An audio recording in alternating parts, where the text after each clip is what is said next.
مشاهدينا الكرام، السلام عليكم. معكم نوال من قناة طبخ الخياطة مع نوال. كيف دايرين؟ لاباس عليكم؟ نتمنى انكم تكونوا في احسن الاحوال والظروف.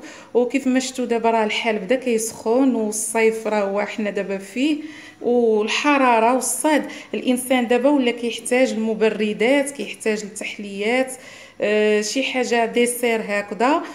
فانا اليوم بغيت نقترح عليكم واحد التحليه اللي ماشي تحليه، فهو ديسير بارد كمقبله. ممكن انكم تناولوه قبل الغداء او العشاء، او كديسير من بعد الغداء او من بعد العشاء.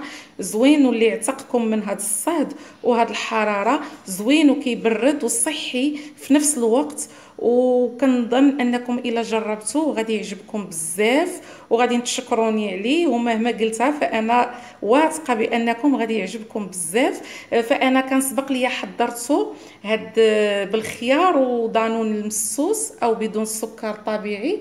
اما اليوم فانا غنحضروا لكم ببيغلي.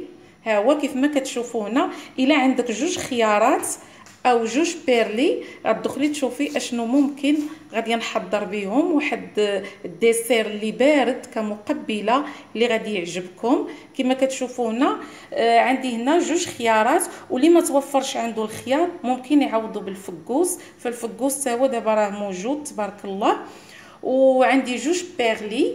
عندي هنا واحد النسبه ديال العنب المجفف او الزبيب بالعظام. عندي هنايا واحد شويه اللوز هكذا للتزيين.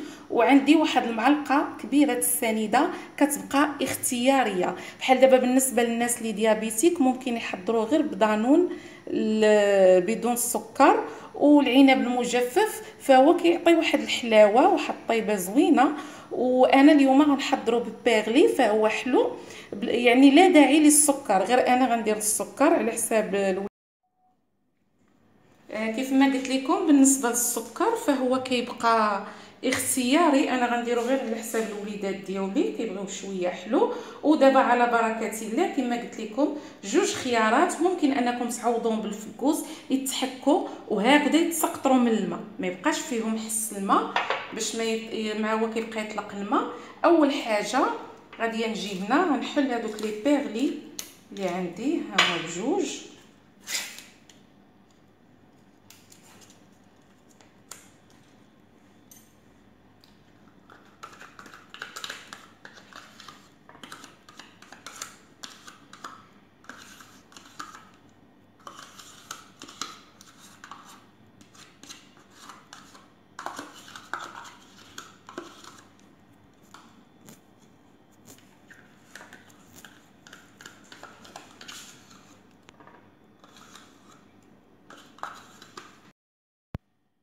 ودابا ها هو بعد ما شفتوا ها هو تخلط مزيان هكذا تخلطوه.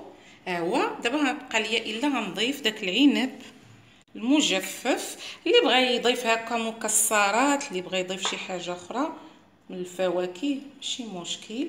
ها هويا كيحضر كيتجهز دغيا دغيا، ما كيتاخذش لكم وقت كثير.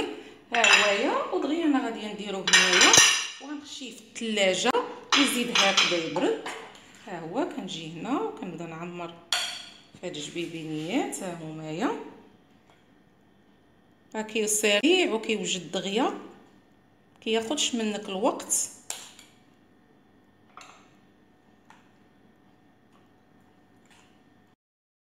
ودابا كان هذا هو الديسير ديالنا او التحليه، هكذا تبردوا به فهو منعش وزوين وكيبرد. تبردوا به في هذا الصاد.